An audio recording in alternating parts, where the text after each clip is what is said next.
This is a conversation that's taken place at the highest level. That commitment remains ironclad. We're aware, certainly, of the situation and the suspension of additional launchers. 사드는 북한의 점증하는 위협으로부터 한국과 주한 미군을 보호하기 위해 결정한 것으로서 정권이 교체되었다고 해서 이 결정을 결코 가볍게 여기지 않을 것입니다. 또 미국과 계속 긴밀히 협의해 나갈 것입니다. The controversy surrounding the deployment of U.S. missile defense system THAAD to South Korea is showing no sign of abating. Adding fuel to the controversy was the Korean government's latest decision to postpone the deployment of 4 extra launchers brought into the country until after an environmental impact assessment is completed. The government's call is to ensure that the process is carried out with legitimacy and transparency. The U.S. stresses that the THAAD deployment was agreed upon between Korea and the U.S., the two allies, while China is taking the chance to let the world know that it is not happy with the deployment plan. The Moon administration has recently made it clear that it is not seeking to reverse the THAAD deal, but even so, the THAAD controversy has now entered a new phase. And especially with the Korea-U.S. summit coming up at the end of this month, many are watching closely on how the current THAAD situation will affect Korea-U.S. ties from this point on. This week on Peninsula 24, we dig deep into the controversy surrounding THAAD and also into the true intentions of Washington and Beijing, the two strongest regional powers surrounding the Korean Peninsula. Let's get it rolling.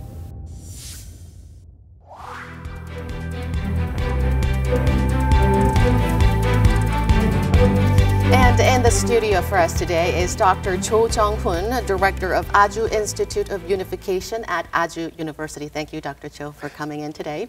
And to my right is our regular commentator, Dr. Chang-su. Great to see you again, Dr. Thank you for having me again. Thank you. So, as I've mentioned, as I've introduced in my introduction to this program, President Moon Jae-in has announced that a full-scale environmental impact assessment should first take place before the additional launchers that were brought into the country can be deployed on Korean soil. Now, I want to start off today with this big question. Do you think that this was an appropriate call? And also, the president has said that this is nothing more than a domestic procedure that is needed for the legitimacy of the installment. But some argue that this is part of the Moon administration's attempt to earn more time before jumping to conclusions on this delicate issue, especially given the fact that his picks for the nation's foreign and defense ministers are yet to be approved by the parliament. What's your take on this? This is a kind of process, a learning process, because given the nature of the interim government, because there was no transition team, by the way, and he had no chance to get reported on this very important issue, because it's basically dealt between the previous governments. So that's now he's becoming much more understandable and what kind of impact it will have on our relationship with the United States. So I think over the last one month, if you look at them very carefully, there has been some change that I noticed from the Blue House, from the kind of lack of understanding, lack of reports. That was starting point. And then he was shocked. And then he demanded a kind of full investigation into this matter. And now it becomes a much better understanding. And this is a kind of not just a learning process for the Blue House and the president himself, but all the whole population, that why this was so important, why the decision to deploy the THAAD system in the first place was so important, why it was decided upon by the two previous governments with the Trump administration. But also, this is not a fundamental problem to alter any of our alliance with the United States. It is a very domestic procedural problem, because many people who support Mr. Moon Jae-in in the election actually demanded a kind of investigation into the matter. Because quite often in the military area, many things actually are kept in confidence, because just any other country, because we are facing those kind of threats, and something any man in Korea who served in the Korean army, in the armed services, they know why this is so important. Sometimes you have to keep some certain thing in secret. Otherwise, because it is too much known to the public, it will have a tremendous negative impacts to it. So there is a military sense to it. Why the previous government has kept this kind of a little bit secret, even though they pronounced it even though they remain secret about the 4 remaining in extra launching pad. And there was a good reason to that. So this is a kind of learning process. So I don't think this is whether it's the right decision or not, but this is a kind of evolving situation. Mr. Moon has, as a president of the republic, he has a right to call into investigation. No question about that. But also, this is a more learning process for him and also all the population, because the culprit is North Korea's threat. So it's the starting point of all this problem. So I think we are coming to a kind of conclusion, much better understanding why it happened and what should be our response to these North Korean threats, particularly with the incoming summit meeting with Mr. Trump in Washington, D.C. I really like the expression that you made, learning process. The way I want to put it is basically a call for a timeout. I don't think President Moon find it foreign or unfamiliar to deal with that issue. During the preparation of his election, this must be number one for his foreign policy campaign team. He must have thought about this days and weeks and months if he's elected, how to deal with these thorny issues. I think this is one of his cards in his pocket. Full-scale environmental impact assessment is legit according to our domestic regulation. No one can criticize him for undertaking such assessment. However, this has multiple purposes for domestic, for internationals. And this is a small card he played, and he is now waiting and watching the signals from China, from Russia, Japan, and US, how they see this slowing effect of the THAAD deployment process. And at the same time, this is a multiple exercise, giving a very clear signal to the previous administration that there was a hush-hush, there was a rush-rush in the previous administration. And he wants to reset the process. He wants to normalize the deployment of the THAAD. Okay, I want to move on to our next question. The U.S. has told Korea's top presidential security advisor, Chung Eui-yong, that Washington, quote, understands Seoul's latest decision on THAAD. And most recently, U.S. President Trump held a meeting with top U.S. military officials where this Korea's postponement of the THAAD deployment was brought up. How do you think the U.S. is truly taking the news? What do you think is on Trump's and other top U.S. officials' minds right now? I think this full-scale assessment is giving very clear signal to U.S. that we want to reconfigure the process and the manner and modality of our partnership, while we appreciate and respect the partnership. And as much as we watch and analyze in and out on the day of U.S. election on November 9th. Remember those days? There was programs after programs, how Trump will deal with North Korea, how Trump will deal with. I think they're doing the same thing. After May 9th, and they have to analyze what President Moon has said during his campaign, what his first comment has been after inauguration. They put together all those information and see what's his real meaning.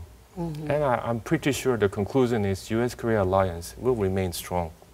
However, he's demanding, or his administration is demanding, a bit of reconfiguration to the extent that it doesn't undermine the partnership.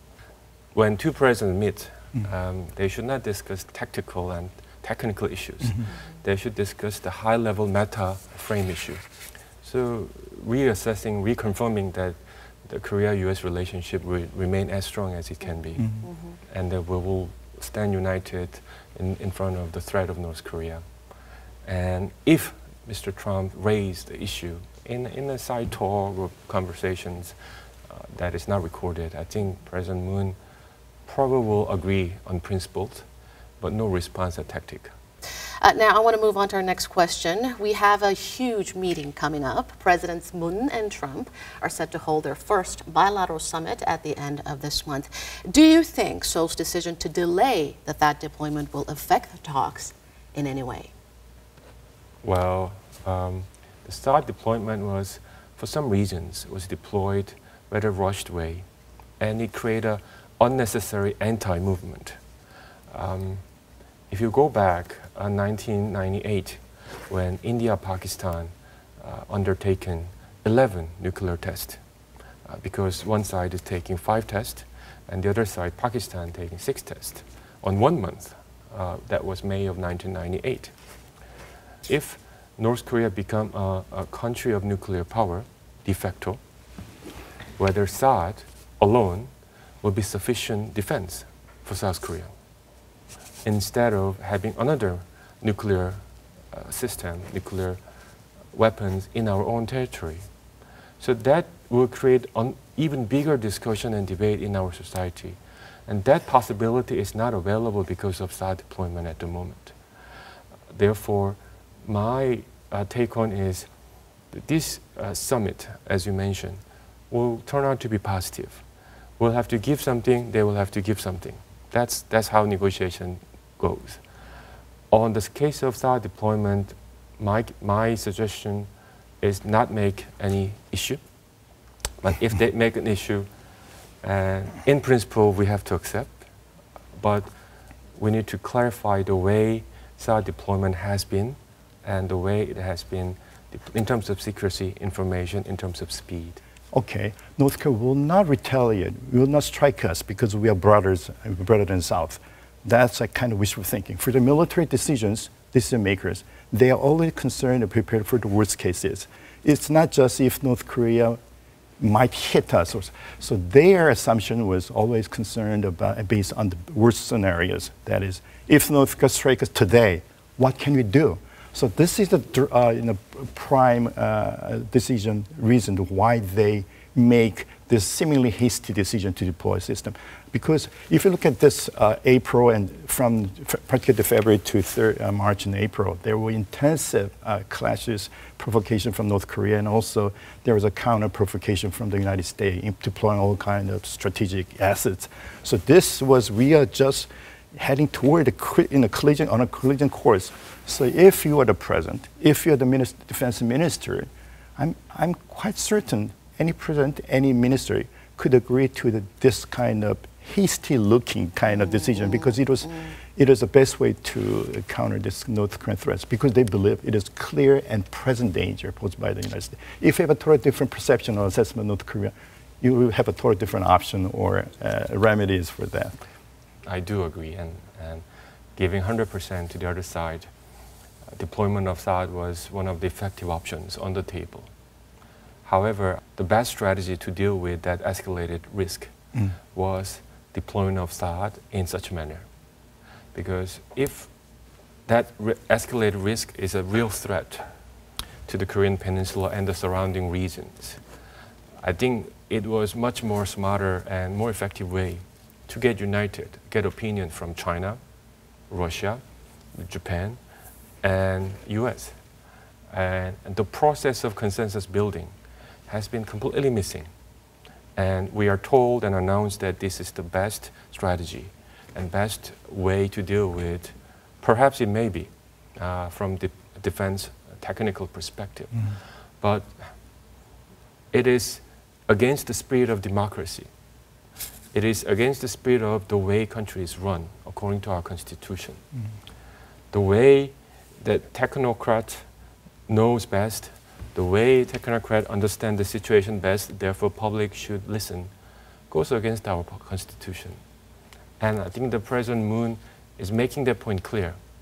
He's not opposing the deployment itself, but this is a country that is proud of democracy.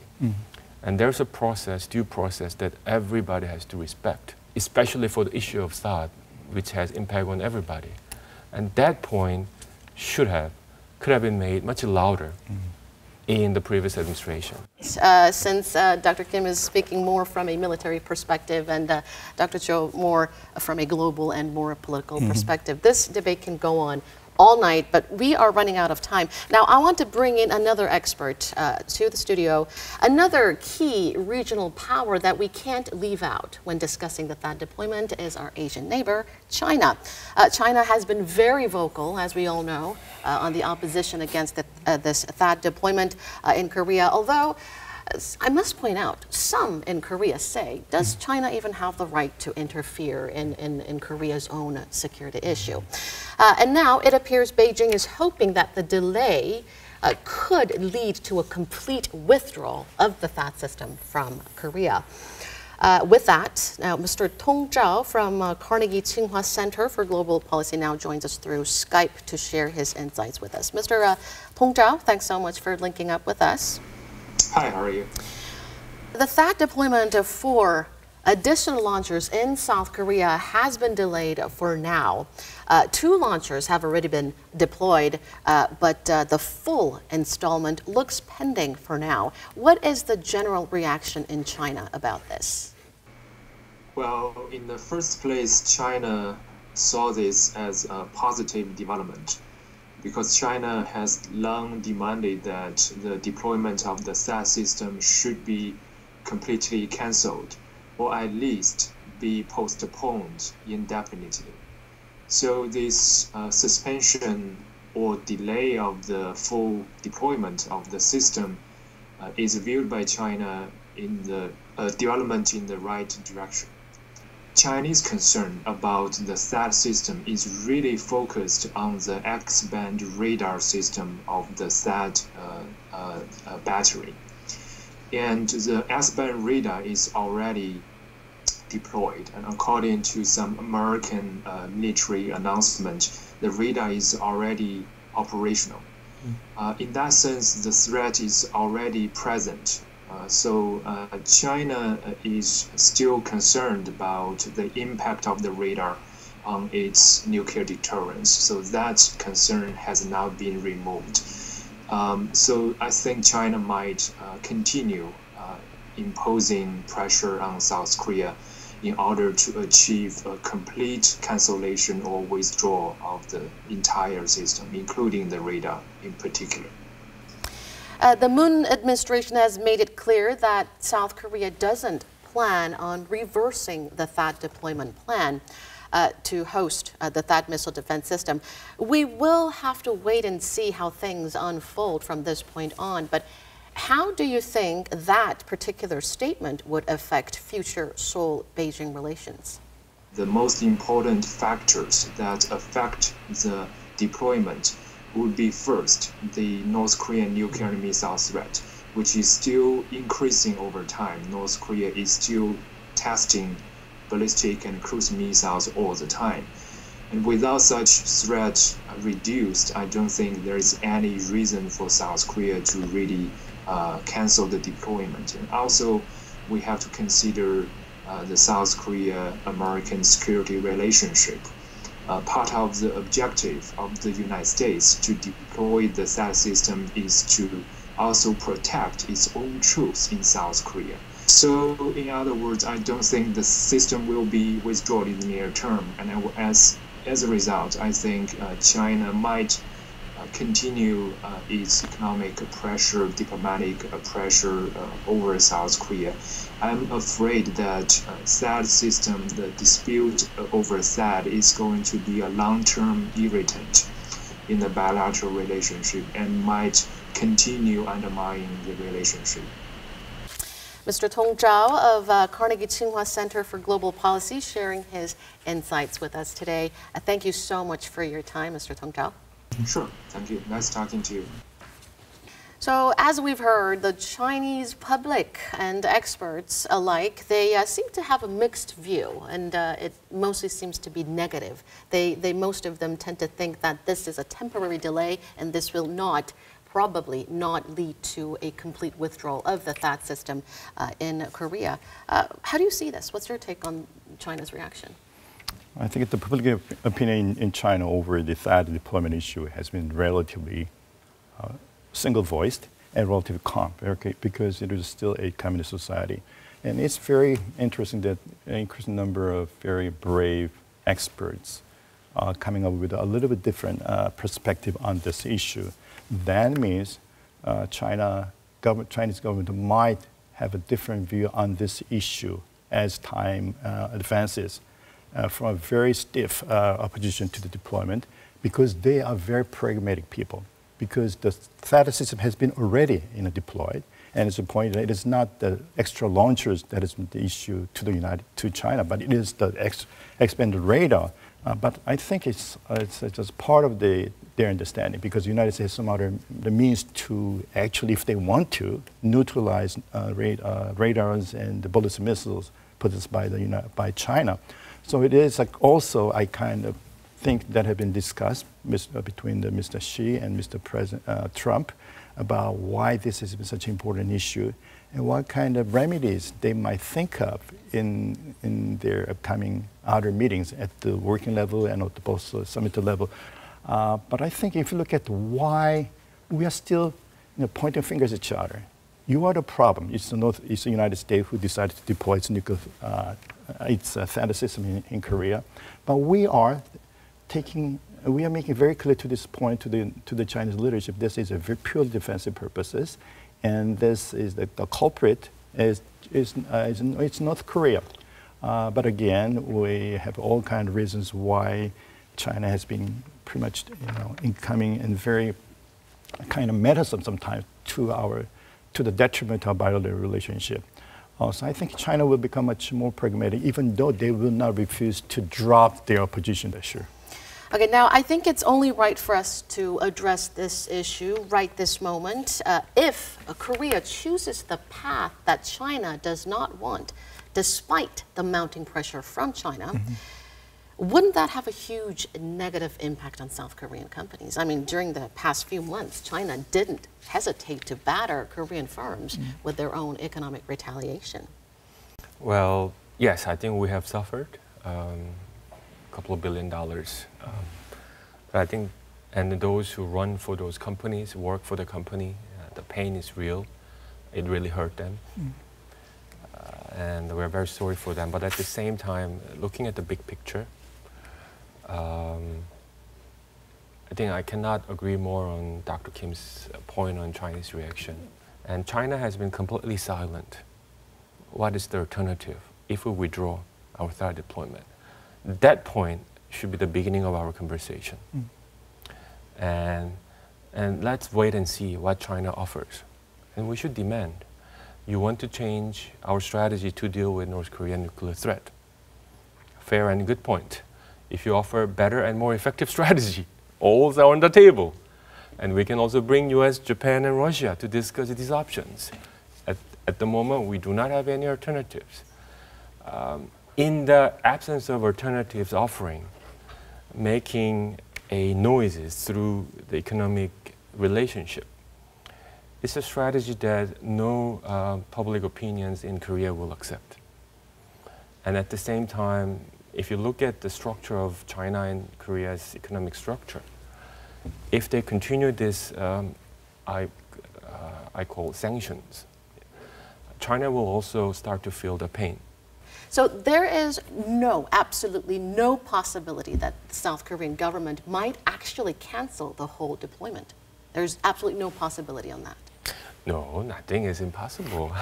Everything is on the card to me, but to make that happen, to make that as a reality, so many conditions, terms and conditions should be fulfilled and satisfied. One we just mentioned, alternative scenarios and options should be on the table to evaluate. If North Korea undertake another 6 nuclear tests, and if that turn out to be successful, it's a game changer. And we might even think THAAD is not sufficient. 4 additional THAAD is not enough. We should think about strategic nuclear militarization of our own territory. So all things on the table on fluid. But the point we are making is, other than THAAD deployment, no country and our own leadership has offered any alternatives to discuss and debate. So China should also take part of this blame. That since the deployment decision, they have been silent on what can be an alternative. All right, I'm afraid that is all the time we have for you today. Thank you, Dr. Kim and Dr. Cho, for coming in and sharing your insights with us today. This is a very sensitive issue, so it must have been quite hard, difficult for you to answer the questions, but thank you. And thank you all for staying with us. We'll be back next week because if it is midway through the week, it is Peninsula 24. If you want to find out what's happening in and around the Korean Peninsula, it's Peninsula